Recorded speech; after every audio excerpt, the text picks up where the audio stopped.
اتنی زیادہ ہمیں فیل ہو رہی ہے, ہم سڑک پر موجود ہیں. تو جیسے جیسے یہ دن چڑھے گا تو صورتحال مزید گرم ہوتی جائے گی, اور گزشتہ روز بھی جب 40 درجہ حرارت تھا تو فیل لائک 42 44 آ رہا تھا, اور جب 42 ہو گیا تو آپ سوچیں گرمی کی ایک تو حدت زیادہ تھی, لو چل رہی تھی, ہیٹ ویو کی وجہ سے جو اب مجموعی تعداد ہے لوگوں کے جاں بحق ہونے کی وہ 10 ہو چکی ہے. اور اس وقت کراچی کے مختلف علاقوں میں ہم دیکھ رہے ہیں کہ رضاکارانہ طور پر فلاحی ادارے یا دیگر لوگ جو اس طرح کے کیمپس لگا کر لوگوں کا فائدہ پہنچانے کے لیے تاکہ ان کی جان محفوظ رہ سکے, کیونکہ ڈاکٹر یہ کہتے ہیں کہ ایسے موسم میں آپ مشروبات کا استعمال کریں, پانی زیادہ سے زیادہ پئیں, کیونکہ ڈی ہائیڈریشن ہی آپ کی موت کا سبب بنتی ہے, اور حکومتی سطح پر اس کو پروموٹ کرنا چاہیے. صحیح آپ نذیر فرما رہے ہیں. ہم بھی لوگوں سے گزارش کر رہے ہیں کہ کوشش یہ کریں کہ آپ ڈی ہائیڈریشن کا شکار نہ ہو, پانی زیادہ پئیں, مشروبات پئیں, لیکن وہ مشروبات پئیں جن میں الیکٹرولائٹس ہو, وائٹامن سی ہو, تاکہ آپ کے جسم کو ریکوائرڈ انرجی جو ہے وہ ملے, نمکیات ملے. نہیں تو سمپلی آپ نے پانی, جو آپ کی پانی کی بوٹل ہے اس میں آپ نے ایک لیمو لے لینا ہے, اور آپ نے منٹ کے کچھ پتے ڈال دینے ہیں, ساتھ میں پنک سالٹ ہے اگر ہے تو وہ ڈال دیں, تو وہ آپ کا ایک طریقے سے الیکٹرولائٹس بن جائے گا. ORS کا نہیں تو استعمال ضرور کریں, خاص طور پہ بزرگ افراد, اور سن ایکسپوجر سے جتنا اپنے آپ کو بچا سکتے ہیں بچائیں. سن اسکرین کا استعمال لازمی کریں, اور سن اسکرین کا استعمال, سن بلاک کا استعمال مرد بھی کر سکتے ہیں, کوئی ایسی برائی نہیں ہے اس کے اندر. اگر آپ بائک پہ سفر کرتے ہیں, ٹریول کرتے ہیں, اپنی آپ کو اسکن ایشوز اپنے آپ کو ہونے سے بچائیں, اور آپ سن اسکرین کا استعمال کریں. موونگ فارورڈ جناب, کراچی میں تو پھر چلیں ایٹ لیسٹ ہمارے پاس ایک یہ ایڈوانٹیج ہے کہ ہوائیں چلتی ہیں کبھی نہ کبھی شام کے ٹائم, اور عموماً چل ہی رہی ہوتی ہیں. مطلب 6 بجے سے لے کر رات 12-1 بجے تک جتنا مرضی پارا ہائے ہو, ہوا چلتی ہے, مغربی ہواؤں کا سہارا ہے ہمارے پاس. بٹ سندھ کے وہ علاقے جہاں پر یہ ہوائیں نہیں پہنچتی, جہاں پر ہوا نہیں چلتی, وہاں پر پارا موسم گرم اور مرطوب ہوتا ہے, وہاں پر تپش ہوتی ہے. اور اب حیدرآباد کی میں بات کروں, حیدرآباد میں سخت گرمی کی وجہ سے شہریوں کے متاثر ہونے کی اطلاعات ہیں, اور صورتحال وہاں پر کیا ہے, جام فرید لاکو ہمیں اپڈیٹ کریں, بتائیے گا جام. جی, حیدرآباد میں بھی ایک ہفتے سے مسلسل جو ہے گرمی کی لہر جاری ہے. آج بھی جو درجہ حرارت ہے صبح ہوتے ہی 34 سینٹی گریڈ ریکارڈ کیا گیا ہے. ایک ہفتے سے سخت گرمی کی لہر جاری ہے, اور ضلع انتظامیہ کی جانب سے بھی جو کیمپس ہیں وہ قائم کی گئی ہیں. سول اسپتال حیدرآباد میں ہیٹ اسٹروک وارڈ قائم کیا گیا ہے, جہاں پہ ڈیلی بیسس پہ جو مریض آتے ہیں ڈی ہائیڈریشن کا شکار ہوتے ہیں تو ان کو جو ان کا علاج کیا جاتا ہے, ان کو عہدیات دی جاتی ہیں. سول اسپتال انتظامیہ کا کہنا ہے روزانہ 20 سے 25 مریض آتے ہیں اور ان کو علاج دیا جاتا ہے. اس دورانیہ جو حیدرآباد میں بجلی کی لوڈ شیڈنگ کی بات کی جائے تو وہ بھی جاری ہے, تو شہری جو ہے سخت عذاب میں مبتلا ہیں. شہریوں کا کہنا ہے کہ اس سخت گرمی کی لہر میں بجلی کی لوڈ شیڈنگ نے ان کو دہرے عذاب میں مبتلا کر دیا ہے. تو اس گرمی کی جو لہر جاری ہے اس میں ایسکو انتظامیہ کو چاہیے کہ بجلی کی لوڈ شیڈنگ کو کم کریں. شہریوں کا کہنا ہے کہ سخت گرمی کی لہر میں وہ گھر پہ رہیں تو بہتر ہے, لیکن اب بجلی کی لوڈ شیڈنگ ہے تو وہ گھر پہ بھی نہیں رہ سکتے, اسی وجہ سے انہیں مجبوراً باہر نکلنا پڑتا ہے. جی, سکھر کے بھی حالات آپ نے دیکھ لیے, اور حیدرآباد کی بھی سچویشن آپ نے دیکھ لی. ذرا موسم کیا بتا رہا ہے اوور آل سندھ سے لے کے ہم پورے ملک کی صورتحال جانیں گے. اس والے سے بات کرتے ہیں. ڈپٹی ڈائریکٹر محکمہ موسمیات انجم نذیر صاحب ہمارے ساتھ موجود ہیں. تھینک یو سو مچ انجم صاحب. ذرا آج کے حوالے سے ہمیں بتائیے گا, اور آنے والے جو مزید دن ہیں, کیونکہ کل جس طرح کی گرمی پڑی, آپ سوچیں 10 افراد کراچی میں جان سے چلے گئے اس ویدر کی وجہ سے, جس طرح کی, کیا اسے ہیٹ ویو ڈکلیئر کیا جا سکتا ہے؟ اور آج بالخصوص بتائیے گا پارا کتنا ہوگا؟ دیکھیں جی, بہت شکریہ. پہلی بات تو میں یہاں پہ آپ کی تصحیح کر دوں, that was not heat wave, there were 2 hot days for Karachi. Heat wave کی ڈیفینیشن پہ یہ جو سچویشن تھی نہیں اتر رہی تھی. اس میں کوئی شک نہیں کہ کل ٹمپریچر 44 تھا, لیکن 2 دن کی گرمی کو ہم ہیٹ ویو نہیں کہتے. ہیٹ ویو کے لیے at least 3 to 4 days consecutive چاہیے ہوتے ہیں, اور اس میں پارا جو ہے اور نمی کا تناسب جو ہے اس کا بھی ایک کرائیٹیریا ہے. تو اس میں کوئی شک نہیں کہ پچھلے گزرے ہوئے 2 دن کراچی کے لیے شدید گرم دن تھے. اور اگر ہم بقیہ سندھ کی بات کرتے ہیں تو سندھ میں تو کل جو اپر سندھ کے اضلاع تھے یا سینٹرل سندھ کے اضلاع تھے تو وہاں کے درجہ حرارت تو آلموسٹ اپنے نارمل کے آس پاس تھے, ایوریجز کے آس پاس تھے. تاہم سندھ کا جو جنوبی علاقہ یا جنوب مغربی علاقہ بشمول کراچی, ٹھٹھہ اور سجاول, یہاں پر گرمی کی شدت تقریباً 7 ڈگری نارمل سے زیادہ رہی ہے. آج سے جو ہے اس میں سبسیڈیشن ہے. آج کراچی میں ایکسپیکٹڈ میکسیمم جو ہے وہ 38 کے آس پاس ہوگا اور آنے والے دنوں میں اس میں مزید بتدریج جو ہے وہ بہتری آئے گی. تاہم 7 تاریخ سے ایک مرتبہ پھر سندھ کے جو بالائی اضلاع ہیں یا آپ کہہ لیں کہ وسطی اضلاع ہیں وہاں پر پھر ایک ہیٹ ویو کا اسپیل آنے کے چانسز ہیں جو کہ کافی حد تک پرولونگ ہوگا اور ایکسپیکٹڈ ہوگا کہ اس دوران ہمیں بعض شہروں میں درجہ حرارت 48 سے 50 ڈگری سینٹی گریڈ تک نظر آ سکتے ہیں. انجم صاحب ہیٹ ویو کا آپ نے بتایا کہ کم سے کم 3 سے 4 دن پرولونگ جو ایک ایپیسوڈ ہوتا ہے اس کو ہم ہیٹ ویو کہہ سکتے ہیں. کیا اس میں ٹیمپریچر کی بھی کوئی لمیٹیشن ہوتی ہے کہ اس ٹیمپریچر تک اگر 3 سے 4 دن پرولونگ کرے تو فار ایگزامپل اگر 40-45 ڈگری 3 سے 4 دن رہے تو تب اس کو ہیٹ ویو ڈکلیئر کیا جا سکتا ہے؟ لیکن جی اس کا جو کرائیٹیریا ہے کوسٹل ہیٹ ویو کا اس میں یہ ہوتا ہے کہ اگر آپ کے درجہ حرارت جو ہیں وہ کم سے کم 4 دن تک 40+ رہیں اور اس کے ساتھ ساتھ نمی کا تناسب جو ہے وہ 40-45% سے زیادہ رہے تو اس کو ہم کوسٹل ہیٹ ویو کہتے ہیں. تو گویا گزشتہ 2 دنوں کے دوران جو ہے ہم نے دیکھا گو کہ درجہ حرارت تو 44 تک کل چلا گیا تھا لیکن نمی کا تناسب کل 8% رہا جس کی وجہ سے لو کی کنڈیشن تو رہی لیکن جو کراچی کی ٹپیکل ہیٹ ویو ہوتی ہے جس میں سفوکیشن ہوتی ہے یا سانس لینے میں شدید دشواری ہوتی ہے وہ سچویشن نہیں تھی. اٹس لک لائک جیسے کہ پاکستان کے بقایا میدانی علاقوں میں گرمی ہوتی ہے جو کہ خشک ہوتی ہے, لو کی سی کیفیت ہوتی ہے, گرم ہوا کے تپیڑے ہوتے ہیں, یہ کنڈیشن تھی.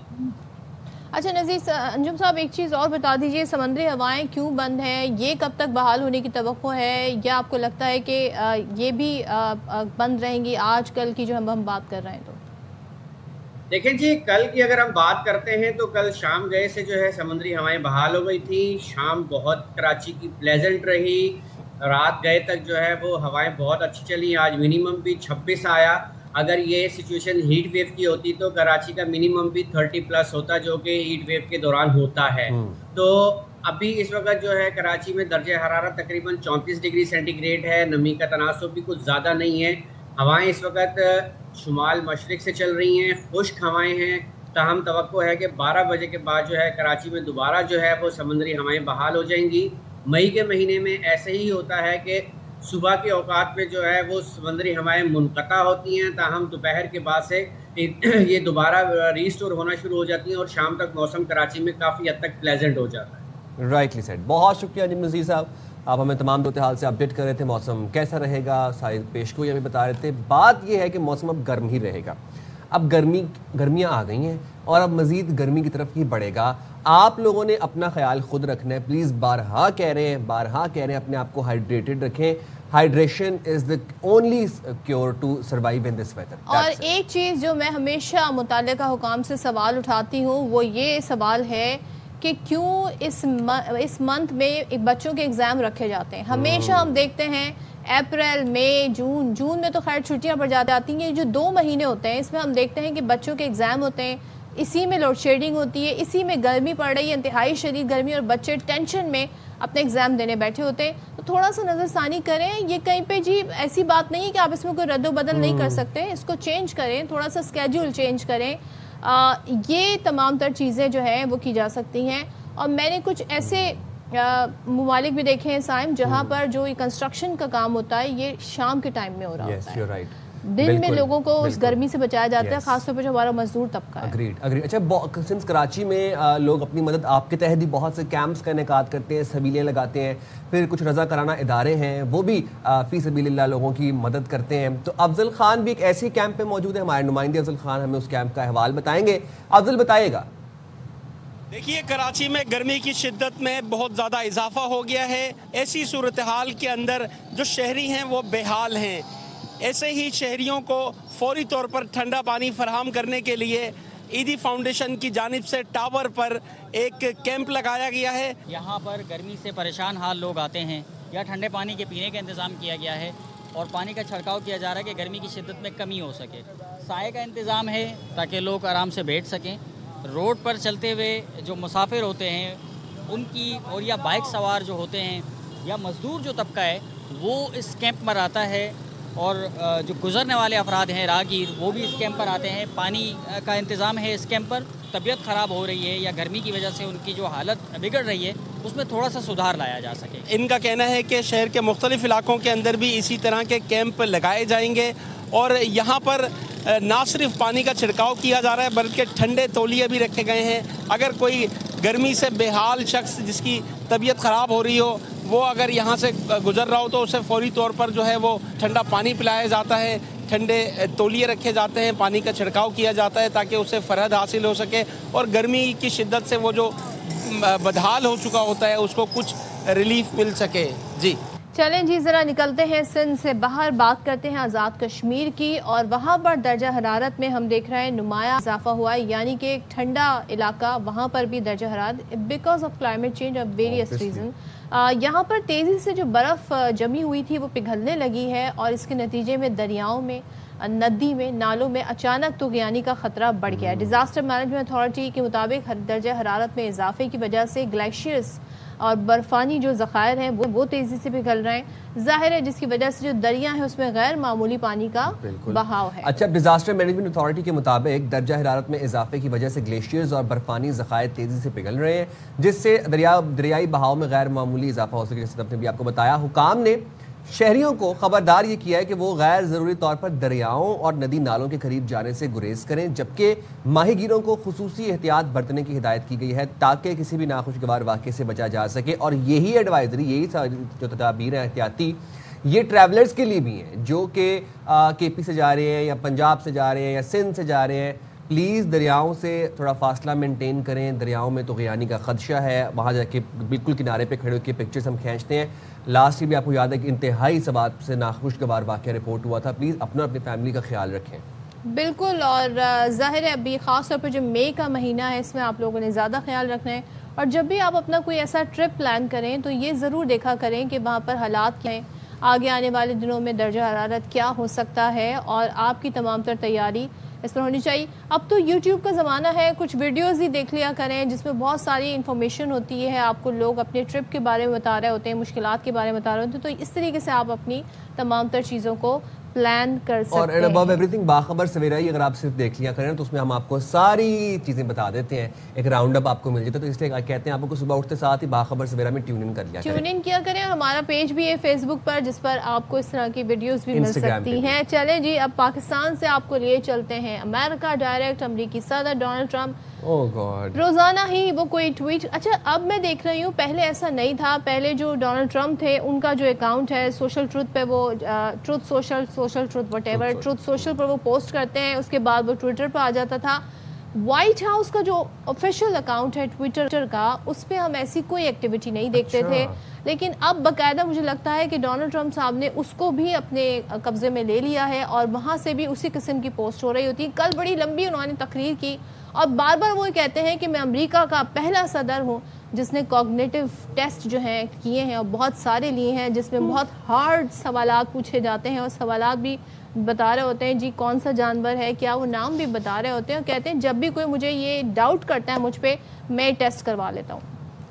because people are questioning his mental health at this point, اس لیے وہ بار بار کہتے ہیں کہ میں نے cognitive یہ psychological test ہو رہا ہے سائم وہاں پر کہ is he mentally stable or not. تو اس ظاہر ہے اب ان کا جو میڈیا ہے جس کو وہ فیک میڈیا کہتے ہیں, فیک نیوز کہتے ہیں, وہ ہر طرح سے بات کرے, وہ ان کی ذہنی صحت کے حوالے سے بہت سارے سوال, ذہنی صحت پہ تو سوال اٹھنے بنتے بھی ہیں جو کہ وہ حرکتیں کریں. لیکن امریکی صدر ڈونلڈ ٹرمپ یہ کہتے ہیں کہ امریکی جہاز اپنا ہرمز سے گزرنے کے لیے بحری جہازوں کی مدد کر رہے ہیں. ایران نے امریکی جہازوں پر حملہ کیا تو ایران کو دنیا کے نقشے سے مٹا دیں گے. امریکی میڈیا سے انٹرویو میں کہا کہ ایران امن مذاکرات کے لیے بہت زیادہ نرم ہو چکا ہے, خطے میں امریکی فوج کی موجودگی برقرار رہے گی, امریکہ کے پاس بہترین جنگی آلات ساز و سامان ہے, ضرورت پڑی تو تمام جدید ہتھیار استعمال کریں گے.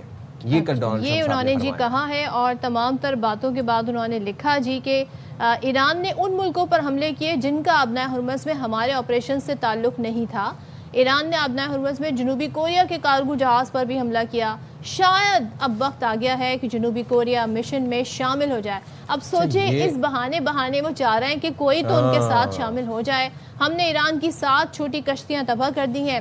ایران کے پاس اب یہی رہ گئی ہیں جنہیں تیز کشتیاں کہتے ہیں. اچھا دوسری جانب ہم نے کل دیکھا الرٹ ایک دم سے یو اے ای کے کچھ اکاؤنٹس ہیں جہاں سے یہ بتانا شروع کر دیا گیا وہاں کے لوگوں نے کہ جی الرٹ جاری ہوا ہے حکومت کی طرف سے اور بتایا گیا ہے کہ جی آپ لوگ سیف مقامات پر چلے جائیں, میزل اٹیک ہو سکتا ہے. اور پھر بعد میں اس طرح کی خبریں بھی آنا شروع ہوئیں. تو اس کے جواب میں ایران نے یو اے ای کے ان دعووں کی تردید کر دی ہے اور کہا ہے کہ متحدہ عرب امارات کو نشانہ بنانے کا کوئی منصوبہ نہیں رکھتے, نہ منصوبہ تھا نہ ایسا منصوبہ ہم رکھتے ہیں. تو ایرانی سرکاری میڈیا نے سینئر فوجی حکام کے حوالے سے بتایا کہ ایران کا یو اے ای پر حملے کا کوئی منصوبہ نہیں, اور ساتھ ہی یہ بھی بتایا اس سے متعلق انہوں نے خبر دی کہ ایرانی فوجی حکام نے خبردار کیا کہ متحدہ عرب امارات نے سوچے سمجھے بغیر اقدام کیا تو اس کے مفادات ایران کا ہدف ہوں گے, کیونکہ کل یہ بتایا جاتا ہے فجیرہ کی جو آئل ریفائنری ہے وہاں پر اٹیک ہو گیا. یہ ایک بڑی ایکسپورٹ ان کی یہاں سے ہوتی ہے آئل کی, لیکن ایران اس کی تردید کر رہا ہے. اچھا جی بھائی شامل گفتگو کر لیتے ہیں, ہمارے ساتھ جمیل احمد خان صاحب موجود ہیں. بہت شکریہ ڈاکٹر صاحب آپ نے پروگرام کے لیے وقت نکالا. کل ڈونلڈ ٹرمپ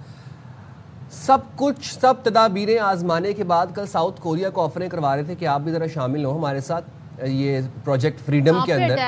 ہاں جی آپ پہ اٹیک ہو گیا. اچھا وہ نا ذرا وہ بھی کرتے ہیں, انسٹیگیٹ بھی کرتے ہیں ساتھ ساتھ ٹویٹس کے اندر. ہاں آپ آفر بھی کرواتے ہیں. آپ ساؤتھ کوریا کو کہہ رہے تھے کہ آج ہی آپ پروجیکٹ فریڈم جوائن کریں, مل کے مشترکہ کارروائی کرتے ہیں اور آبنائے ہرمز کھلواتے ہیں. کیا لگ رہا ہے آپ کو ڈونلڈ ٹرمپ کی ذہنی جو حالت ہے اس کے اوپر صحیح سوالات اٹھ رہے ہیں, صحیح پولز امریکہ میں کیے جا رہے ہیں؟ جی ہاں اس میں ہم تو خیر کیا کہیں گے, امریکہ میڈیا جو سروے پیش کر رہا ہے اور بڑے مستحکم قسم کے سروے ان کے پاسٹ میں آتے رہے ہیں, ماضی میں آتے رہے ہیں, اور اس میں اے بی سی نیوز کر رہا ہے, اس میں واشنگٹن پوسٹ کر رہا ہے, اس میں ایکسیوس کر رہا ہے. یہ سارے سروے بتا رہے ہیں کہ امریکن آبادی سمجھتی ہے کہ ڈونلڈ ٹرمپ کی مینٹل کنڈیشن جو ہے وہ نارمل نہیں ہے, وہ بتا رہے ہیں.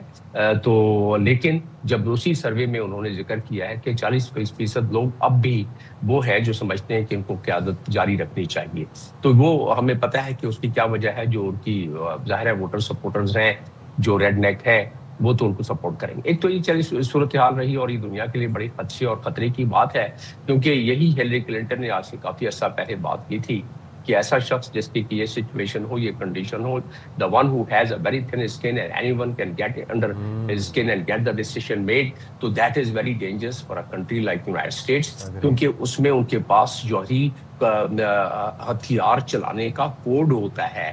امریکہ کا شخص واحد شخص ہے جو کہ اس کے پاس وہ بکسا ساتھ ساتھ چل رہا ہوتا ہے جس میں کوڈ ہوتا ہے, اور وہ جب چاہے آرڈر دے دے کہ ہاں بھائی اس کو ٹھیک ہے, these are the codes, let's fire. تو یہ بڑا خطرناک معاملہ ہے. تو اس لحاظ سے یہ امریکہ کی کانسٹیٹیوشن کی بات ہے, ہم اس کی قدر کرتے ہیں, ان کی کانسٹیٹیوشن ہے, لیکن یہ ان کے افراد کہہ رہے ہیں.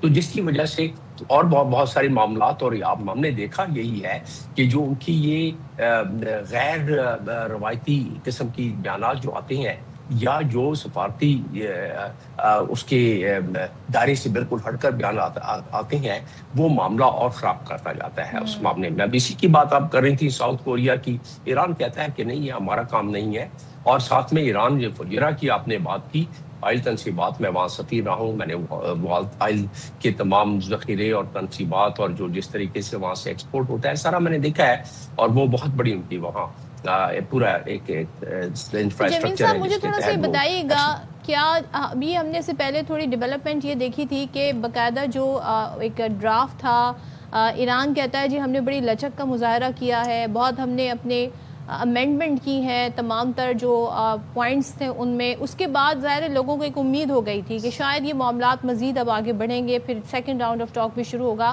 ایسے میں ہم دیکھتے ہیں کہ you a E per attack ہو جاتا ہے, بتاتے ہیں جی ہمارے جو فجیرہ والے آئل ریفائنری وہاں پر اٹیک ہوا ہے, ایران ڈینائی کرتا ہے, اور پھر یہ اس طرح کے کچھ اکاؤنٹ ایکٹیویٹ ہو جاتے ہیں, خاص طور پہ جو یہ کہتے ہیں جناب اب الائز جو ہیں, اب مجھے حیرت ہے, الائز کہنے پر حیرت ہے ان اکاؤنٹس کی جانب سے, اسرائیل اور امریکہ, کیونکہ وہ یو اے ای کے الائی ہیں, تو اب بنتا ہے کہ ایران پر اٹیک کر دے. آپ کو لگتا ہے یہاں پہ کوئی اسپوائلر ہے جو ساری صورتحال کو پھر سے اسی پوائنٹ پر لے جانا چاہتا ہے, کیونکہ ایران تردید کر رہا ہے؟ آج یہ خطہ جس نہج پر ہے وہ اسی وجہ سے ہے کہ اسپوائلر ہے, اور اسپائرل بالکل ببانگ درا کہتا ہے کہ میرا ایک منصوبہ ہے اس پورے خطے میں. اس منصوبے کے تحت اس نے 6 ممالک پر پچھلے کو 1.5-2 سالوں میں بمباریاں کی ہیں, ان کو نیوٹرلائز کرنے کی کوشش کی ہے, اور ساتھ ساتھ اس نے حملے جاری رکھے ہیں. آج بھی دیکھیں گزشتہ شب لبنان میں وہ کیا اور بتدریج کیا کر رہا ہے کس انٹرنیشنل قانون کی. تو یہ تمام وہ اسپوائلر تو موجود ہے, لیکن اسپوائلر جو اناؤنس کر کے کرتا ہے وہ تو ہمیں اندازہ ہے. جو اس قسم کی کہ ساؤتھ کوریا کے جہاز پہ کر دیا اور ڈونلڈ ٹرمپ نے ادھر سے کہنا شروع کر دیا کہ اس کو جوائن کرنا چاہیے, اور اسی طریقے سے یوئی اور اس کے بعد یوئی کی آپ نے الائنمنٹ کی جو بات کی اس پہ یورپین کمیشن کا بھی بیان آ گیا ہے چیف کا, اور وہ بھی کہتے ہیں کہ جی ہم بالکل اب سولیڈریٹی کا اظہار کرتے ہیں, جو کہ کرنا بھی چاہیے یوئی کے ساتھ اور ساتھ میں یو کے نے بھی. تو اس کا مطلب یہ ہے کہ اس الائنمنٹ میں اور 2 دن پہلے واضح رہے کہ جو جی سی سی کی ہوئی تھی ایک میٹنگ ہوئی تھی اس میں بھی تھوڑی سی ایک دراڑیں نظر آئی تھیں. تو یہ جی سی سی کی دراڑیں, یہ اوپیک سے باہر نکلنا اور یہ الائنمنٹ جو آپ دیکھ رہے ہیں یہ اسی فالس فلیگ آپریشنز کا شاخسانہ ہوتی ہیں نارملی, اور جس کی وجہ سے جو آپ کو امپاس نظر آ رہا ہے اس وقت ایران اور یو ایس کے اس معاملے میں, وہ امپاس کا بھی یہی وجہ ہے. اور نت نئے قسم کے ایک بہانے بنا کے کہ ہیومنٹیرین وجوہات کی وجہ سے ہم جہاز اپنے بحری بیڑے کے ساتھ, اپنے بحری جنگی جہازوں کے ساتھ ان کو ایسکارٹ کر کے ہم گزاریں گے جتنے کمرشل جہاز ہیں. 2000 کمرشل جہاز ہیں اس وقت اسٹرینڈڈ, اور وہ میں نے سنا انٹرویو ایک کپتان کا آ رہا تھا جہاز کے, کہتے ہیں کہ جی ہم ایسی صورت میں نہیں نکلنا چاہتے, ہم تو انتظار کریں گے کہ میری ٹائم جو انٹرنیشنل ایجنسیاں ہیں جب ڈکلیئر کر دیں کہ یہ بالکل سیف ہے تب ہم نکلیں گے. تو اب یہاں صورتحال یہ ہے کہ ایک طرف ڈونلڈ ٹرمپ ساؤتھ کوریا کے جہاز کو, کیونکہ اور اچھا ابھی تک یہ بھی نہیں پتا پڑا ہے, وہ ساؤتھ کوریا کہتا ہے ہم انویسٹیگیٹ کر رہے ہیں کہ وجہ کیا ہے, یہ کسی کا کوئی اس پہ پروجیکٹائل لگا ہے یا کوئی انجن وغیرہ میں آگ لگی ہے. ابھی وہ اس کو کر رہے ہیں اور پھر ان سے مدد مانگی جا رہی ہے. لیکن جمیل صاحب, ہیونگ سیڈ دیٹ, ہم یہ دیکھ رہے ہیں کہ ڈونلڈ ٹرمپ نے جو اپنا یو ایس بلاکیڈ ہے, جو کہ ایرانین بلاکیڈ کے اوپر ایک اور ناکہ لگا کے بیٹھے ہوئے ہیں ٹرمپ, اچھا اس بلاکیڈ جو یو ایس بلاکیڈ ہے وہاں سے کچھ جہاز جو ہیں وہ پاس تھرو کرانا شروع کر دیے اور ایک روٹ سا بنا لیا ڈونلڈ ٹرمپ نے وہاں پہ. ایران کہتا ہے کہ یہ اگر ایسا ہوگا تو یہ پھر سیز فائر کی خلاف ورزی سمجھا جائے گا.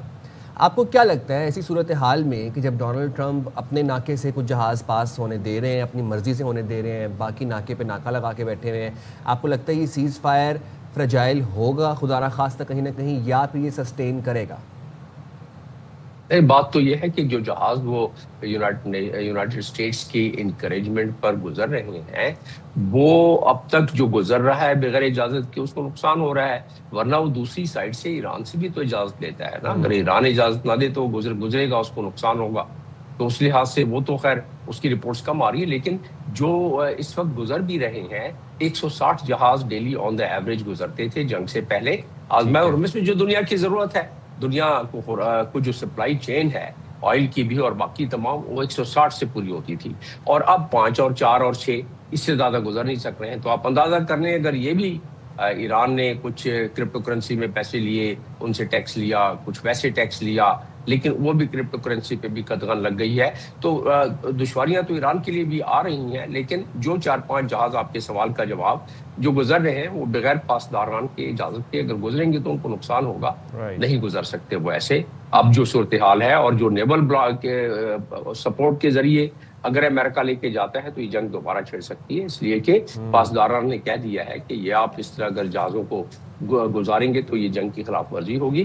ہم ظاہر ہے پھر اس پر وہ حملہ ہو سکتا ہے, اور پھر اس کی جوابی حملے میں آپ کل کی بات کریں 6 کشتیاں انہوں نے ڈبوئی ہیں. یہ تو پاکستان جیسے میڈیٹرز ہیں جنہوں نے کچھ چنگاریوں کو تھوڑا ٹھنڈا رکھا ہوا ہے. بلکہ ایران کا ایک جو جہاز تھا وہ پاکستان کے حوالے کیا اور حکام کے بھی امریکہ نے پاکستان کے حوالے کیا, تو یہ بڑا ایک اعتماد کا ہم دیکھتے مظہر ہے دونوں ممالک کی جانب سے, چاہے ایران اور امریکہ, کہ وہ پاکستان پہ بڑا ٹرسٹ کرتے ہیں ساری صورتحال میں. Thank you so much doctor Jamil, ہمارے ساتھ تھے, ساری صورتحال پر بات کر رہے تھے.